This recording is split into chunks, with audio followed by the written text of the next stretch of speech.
राम राम जी सबको। मैं आपको आश्विन शुक्ला पापा कुंशा एकादशी की कथा सुनाने जा रही हूँ। जय गणेश भगवान, जय विष्णु भगवान, जय एकादशी माता। युधिष्ठिर कहने लगे, हे भगवान, आश्विन शुक्ला एकादशी का क्या नाम है? आप कृपा करके इस व्रत की विधि और उसका फल कहिए। भगवान कृष्ण कहने लगे, हे युधिष्ठिर, पापों का नाश करने वाली से एकादशी का नाम पापा कुंशा एकादशी है। इस दिन मनुष्य को विधि पूर्वक भगवान पद्मनाभ की पूजा करनी चाहिए। यह एकादशी मनुष्य को मनवांछित फल देकर स्वर्ग को प्राप्त कराने वाली है। मनुष्य को बहुत दिनों तक कठोर तपस्या करने से जो फल मिलता है, वह फल भगवान गरुड़ को नमस्कार करने से प्राप्त हो जाता है। जो मनुष्य अज्ञानवश अनेक पाप करते हैं परंतु हरि को नमस्कार करते हैं, वे नरक में नहीं जाते। विष्णु के नाम के कीर्तन मात्र से संसार के सब तीर्थों के पुण्य का फल मिल जाता है। जो मनुष्य धनुषधारी भगवान विष्णु की शरण में जाते हैं, उनको कभी भी यम यातना नहीं भोगनी पड़ती। जो मनुष्य वैष्णव होकर शिव की और शैव होकर विष्णु की निंदा करते हैं, वे अवश्य नरकवासी होते हैं।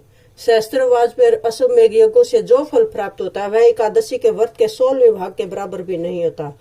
संसार में एकादशी के बराबर कोई पुण्य नहीं। इसके समान पवित्र तीनों लोकों में कुछ भी नहीं।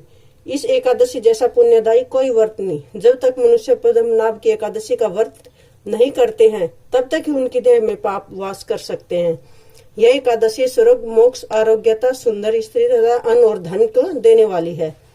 इस एकादशी व्रत के बराबर गंगा, गया, काशी, कुरुक्षेत्र और पुष्कर भी पुण्यवान नहीं है। हरिवासर एकादशी का व्रत करने से और जागरण से मनुष्य विष्णु पद को प्राप्त होता है। इस व्रत के करने वाले 10 पीढ़ी मात्र पक्ष की और 10 पीढ़ी पितृ पक्ष की, 10 पीढ़ी स्त्री पक्ष की तथा 10 पीढ़ी मित्र पक्ष का उद्धार कर देते हैं। यह दिव्य धारण कर चतुर्भुज रूप हो, पीताम्बर पहने और हाथ में माला लेकर गरुड़ पर चढ़कर विष्णु लोक को जाते हैं। हे नरपोत्तम, बाल्यावस्था, युवावस्था और वृद्धावस्था में इस व्रत को करने से पापी मनुष्य भी दुर्गति को प्राप्त न होकर सदगति को प्राप्त होता है। आश्विन मास की शुक्ल पक्ष की इस पापा कुंशा एकादशी को जो व्रत करते हैं, वे अंत समय में हरिलोक को प्राप्त होते तथा समस्त पापों से मुक्त हो जाते हैं। सोना, तिल, भूमि, गौ, अन्न, जल, छतरी तथा ज्योति दान करने से मनुष्य यमराज को नहीं देखता।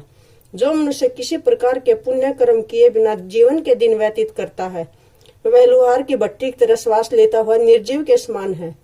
निर्धन मनुष्यों को भी अपनी शक्ति के अनुसार दान करना चाहिए और धन वालों को सरोवर, बाग, मकान आदि बनवाकर दान करना चाहिए।